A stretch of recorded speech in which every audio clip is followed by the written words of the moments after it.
الحمدللہ رب العالمین والعاقبۃ للمتقین والصلاۃ والسلام علی اشرف الانبیاء والمرسلین اہدنا الصراط المستقیم صراط الذین انعمت علیہم غیر المغضوب علیہم ولا الضالین صدق اللہ مولانا العظیم۔ سامعین محترم، اللہ رب العزت کا بے پناہ شکر ہے، اس خالق کا، اس پروردگار کا کہ جس کے قبضہ قدرت میں ہماری سانسیں، ہماری جان ہے۔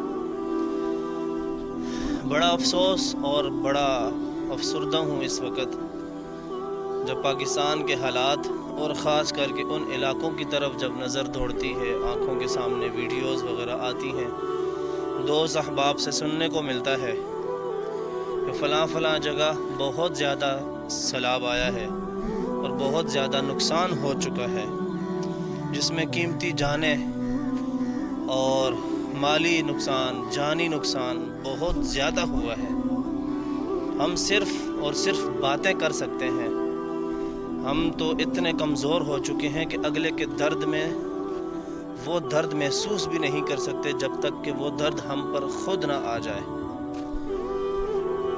اللہ تعالی ہمیں سیدھا راستہ دکھائے اور سیدھا راستہ چلائے، اور ان لوگوں کا راستہ کہ جن لوگوں کے راستے پر اللہ تعالیٰ نے انعام رکھا ہے، نہ کہ ان لوگوں کا راستہ کہ جن پر اللہ نے غضب کا اظہار فرمایا۔ مجھے جو سمجھ آتی ہے اس وقت، یقیناً اللہ تعالیٰ ہم سے ناراض ہے، یہ اس کا ایک غضب ہے، ایک قہر کی شکل میں، جباریت کی شکل میں، قہاریت کی صفات ظاہر ہو رہی ہے۔ ہم اس وقت صرف دعا کر سکتے ہیں کہ اللہ تعالیٰ اس آفت سے، اس مصیبت سے ہم سب کو چھٹکارا عطا فرمائے، اور جن لوگوں کا نقصان ہو چکا ہے، ہم دور بیٹھے ہیں، ہماری پہنچ اتنی زیادہ نہیں ہے کہ ہم ان متاثرین تک اپنی مدد پہنچا سکیں، لیکن اتنا ہم ضرور کر سکتے ہیں کہ ہم نیک لوگوں کا راستہ چن کر مدد کرنے والوں کے لوگوں کی طرح مدد کر کے، دل میں برا جاننے والوں کی طرح دل میں برا جان کر ہم ان کے لیے ان کے دکھ در میں شریک ہو سکتے ہیں۔ یقیناً ان لوگوں کا اس وقت جو درد ہے، جو ان کی دل کی کیفیت ہے، ان کے سامنے ان کے بچوں کی لاشیں پڑی ہیں، ان کے عزیز و قارب کی لاشیں پڑی ہیں، جمع پونجی جو انہوں نے کی تھی مشکل وقت کے لیے وہ ضائع ہو چکی ہے، پانی میں بہہ چکی ہے۔ ان کے رہنے کے لیے جو چھت ان کو اللہ نے نصیب کیا تھا، وہ چھت ان سے چھین لیا گیا ہے، ضائع ہو چکا ہے۔ ایک غریب طبقے کو یہ سب بنانے کے لیے اپنی ساری زندگی لگ جاتی ہے،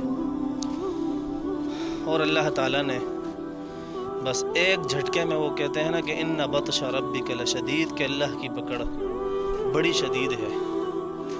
اب ہوتا یہ ہے کہ گناہگار تو گناہگار ہے، جو اللہ کی فرما برداری میں ہوتا ہے، وہ بھی پھر اس طرح کے معاملات میں لپیٹ دیا جاتا ہے۔ وہ آسان لفظوں میں کرتا کوئی ہے، بھرتا کوئی ہے۔ یقیناً ہوٹل کے جتنے بھی مالکان تھے،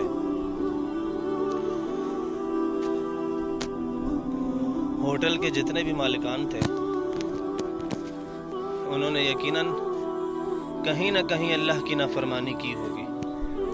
جو لوگ سیر سپاٹے کے لیے جاتے ہیں، ان لوگوں سے بھی کہیں نہ کہیں اللہ کی نافرمانیاں ہوئی ہوں گی، اور دن دہاڑے سوشل میڈیا کا پلیٹ فارم ہو یا کوئی اور پلیٹ فارم ہو، ہم کوئی موقع نہیں چھوڑتے اللہ کی ناراضگی کا۔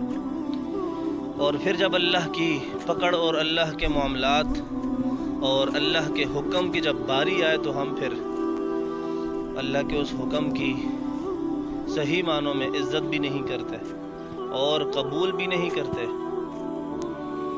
کیونکہ اللہ کی طرف سے جو بھی آتا ہے انسان پر، ما اصاب من مصیبت فبما کسبت، بہت سی مصیبتیں ایسی ہوتی ہیں کہ جو انسان خود کماتا ہے، گناہوں کے ذریعے اس کے اوپر مصیبتیں آتی ہیں، اور کچھ مصیبتیں ایسی ہوتی ہیں کہ جو اللہ کی طرف سے آزمائش ہوتی ہے۔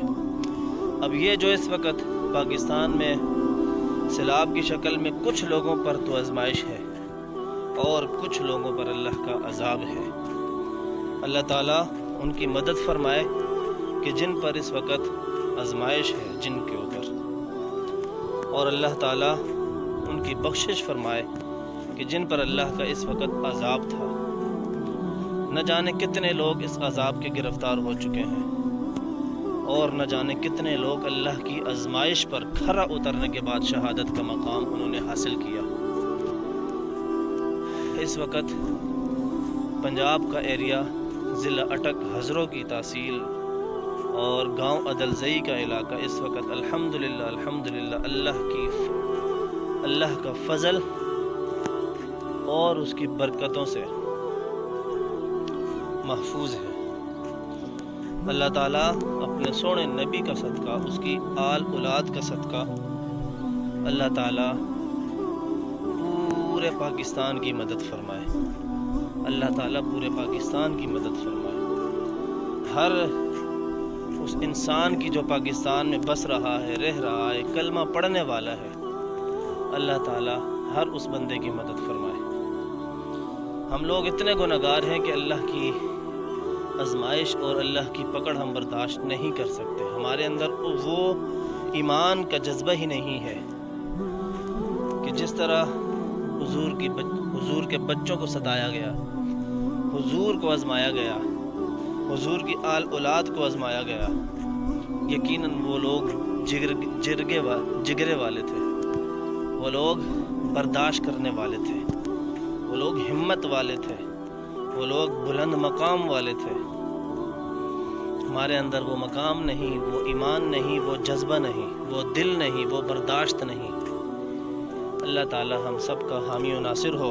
آخر میں پھر ہم ان متاثرین کے لیے دعا کرتے ہیں کہ اللہ تعالیٰ ان کو اپنی خاص رحمت میں جگہ عطا فرمائے۔ جو یہ دنیا چھوڑ کر جا چکے ہیں، اللہ تعالیٰ ان کے گھر والوں کو صبر عطا فرمائے۔ جن کا اس دنیا میں مکان کی صورت میں، مال کی صورت میں نقصان ہو چکا ہے، اللہ تعالیٰ ان کا یہ نقصان پورا فرمائے۔ اللہ تعالیٰ غیب کے خزانوں سے ان کی مدد فرمائے۔ اور جو لوگ صاحب حق ہیں کہ جن کے پاس مال و دولت ہے اور جو ان متاثرین تک پہنچ سکتے ہیں، اللہ تعالیٰ ان کو توفیق دے، ان کو ہمت دے کہ وہ ان لوگوں کی مدد فرما سکیں، مدد کر سکیں۔ اللہ تعالیٰ ہم سب کا حامی و ناصر ہو، اور حضور جانے کائنات علیہ السلام کے صدقے میں پورے پاکستان، اس خوبصورت ملک پر اللہ تعالیٰ رحم فرمائے، کرم فرمائے۔ السلام علیکم ورحمۃ اللہ وبرکاتہ۔